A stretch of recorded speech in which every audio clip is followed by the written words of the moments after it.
Hi, I'm Dan Costa, editor-in-chief of Worth.com, and I am joined by William Ury. He's the author of Possible: How to Survive and Thrive in an Age of Conflict. William, thank you so much for taking the time to talk to me here at South by Southwest. It's a pleasure, Dan. So you've written many books about negotiation. You've been covering negotiation for years. Why this book? Why did you come out at this time? Well, it actually started with a conversation with Jim Collins, the author of Good to Great, and we were going for a hike near our home in the Colorado mountains, and he asked me, he said, William, we're in times of great turmoil. There's so much conflict in the world today. You think you could sum up everything you've learned about negotiating and being some of the world's toughest disputes in one sentence, a single sentence? And so there are no periods in this book? You just ran through the entire book in one well, sentence? Well, once I got it down to one sentence and summed it up, he then said, now go write the book to explain the sentence. So what is that sentence? So the sentence basically is, we're, in short, we're living in a world of conflict, and we have to figure out, we're not going to end the conflict. The conflict's actually going to increase because there are a lot of reasons why. More disruption, more technological disruption, AI, everything going on, political polarization. The question is, how do we surf, how do we navigate this conflict? And the sentence is about we're going to have to unlock our innate human potential. So the path to possible, because that's what I call myself. After all these years, I call myself, I'm not an optimist or a pessimist. I don't know what's going to happen in the future. I'm a possibilist. I believe it's possible because I've seen with my own eyes people transform conflicts, whether business disputes, labor strikes, boardroom battles, or civil wars. And so the sentence is, the first one is, you got to start with yourself, because we are our own biggest opponents. We get in our own way. We're reaction machines. You've got to be able to step back, go to the balcony, which is a place of calm and perspective, and control your own natural reaction so that you can move in the direction you want to go. That's the first step. That's the foundation. Turns out negotiation is an inside game. Very stoic philosophy there. Very stoic, exactly. To talk about owning, taking responsibility for what you can control, which is yourself, not the other. That's it. How can you influence the other if you can't influence yourself? That's right.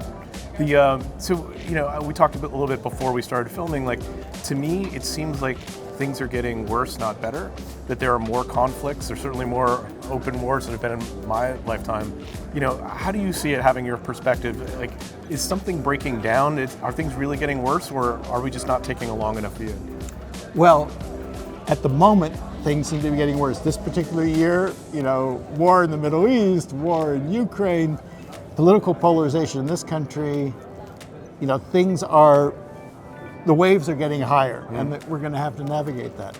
Obviously, and for now, the more change there is in the world, the more conflict. And I would argue conflict is not necessarily a bad thing. It's natural and healthy. It can be good to have divergent perspectives. So the question isn't about ending conflict, because we're not going to end it. Is, can we transform it? Can we turn it from its destructive form of destructive fighting, lawsuits, war, into constructive, creative, hard-headed, joint problem-solving negotiation? So what has to happen in order to facilitate that? Do you just need to parachute into all of these negotiations and get people to play nice? Well, I think actually every one of us has the potential. We're all natural possibilists, and particularly, the people who would read Worth and so on. We believe in we have to take our own natural capacity for curiosity, and instead of avoiding the conflict, or just accommodating and appeasing the other, or attacking, I call that the 3A trap, avoid, attack, and accommodate. We have to actually do the opposite, which is to welcome conflict, to lean into it, to embrace it, and to change the form by going to the balcony, and then building what I would call a golden bridge for the other side. President Biden was recently photographed with your book under his arm. He's obviously working on a couple of conflicts right now. What do you hope he takes away from the book? What do you think you hope he gets out of it? Well, I hope what he gets out of it is he's facing what are seemingly impossible conflicts, like the war in the Middle East, is that this is what I've learned, because I've seen it with my own eyes, whether in other impossible conflicts like apartheid in South Africa, or Catholics and Protestants, the troubles in Northern Ireland or Colombia, is that even in seemingly impossible conflicts, there are ways forward, possible. It takes persistent, patient, hard-headed, creative negotiation, but it is possible to transform these things. Is the what's the biggest obstacle you found as you've been negotiating and working with people? Like, what is the problem that undermines that process most? Us, me.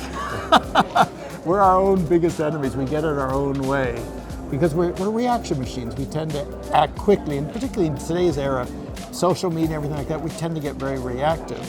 And we often behave in ways that go exactly opposite to our own best interest. I mean, look at the Middle East today, for example. And so essentially, we need to start by going to the balcony and then build a bridge. Instead of just locking ourselves into hard positions, see if we can reframe it, change the game to what's behind those interests. What do people really want? What are their core needs? What are their core interests? And oftentimes, if you do that, you find out there are more possibilities than if people are just locking horns around their positions. Isn't one of the problems too, though, that the stakeholders and the decision makers may not be the right individuals to make those types of decisions? And what do you do? And I feel like we have a couple of those situations unfolding now in Europe and in the Middle East. Like, what do you do when there's just the actors that are doing the negotiating can't be trusted? Yeah, well, that's unfortunately more often the case than not. So you've got to work with that. To me, one of the great untapped potentials in any situation is what I call the third side, which is what we don't see. We tend to reduce every conflict to two sides. It's Arabs versus Israelis, it's labor versus management, sales versus manufacturing. There's always a third side, which is the people around. So in these cases, there's the international community, which can, if you coalesce it, or if you coalesce around a business dispute, the people who are affected by the conflict coalesce it as a winning coalition for a transformative outcome. That's where you can start to deal with the hard nuts, like some of the leaders may not be the right leaders in the situation to find a way through. And we were talking, part of that third party in the U.S. anyways is the business community, right, which sort of occupies a unique role, and you think could be a very constructive one in sort of negotiating these conflicts. I do, because our country right now, the single biggest national security threat to our country, oddly enough, is not war in the Middle East, it's not even China, it's ourselves. It's our own, we're getting in our own way here. And so the question is, between this red-blue split, there's an exhausted majority in this country of the majority of Americans who just want to go along, get along, whatever it is. You don't see them in social media so much, but they are they believe that there's actually more, we have more in common than what divides us. They believe that it's possible to disagree in a healthy way. And business is at the core of that. And I've seen this in other conflicts. In South Africa, the business community brought the blacks and whites together. In Northern Ireland, the business community, because war is bad for business, right? It's self-evident. So in this country, the glue that holds this country together, I believe, is the business community. And if they can stand up and say, hey guys, we need guardrails on this conflict. You can have your debates and your conflicts and your elections, but we need a structure that's stable. Otherwise, we can't make money. So, to me, the business world needs to speak up. Now, business people are I don't want to get involved in politics. It's not about being involved in politics. Be involved as the grown-ups, the community that sets some limits and says, we've got to do this in a way that doesn't upset the whole card table. We're playing game here. One side may win, lose, but don't kick over the table.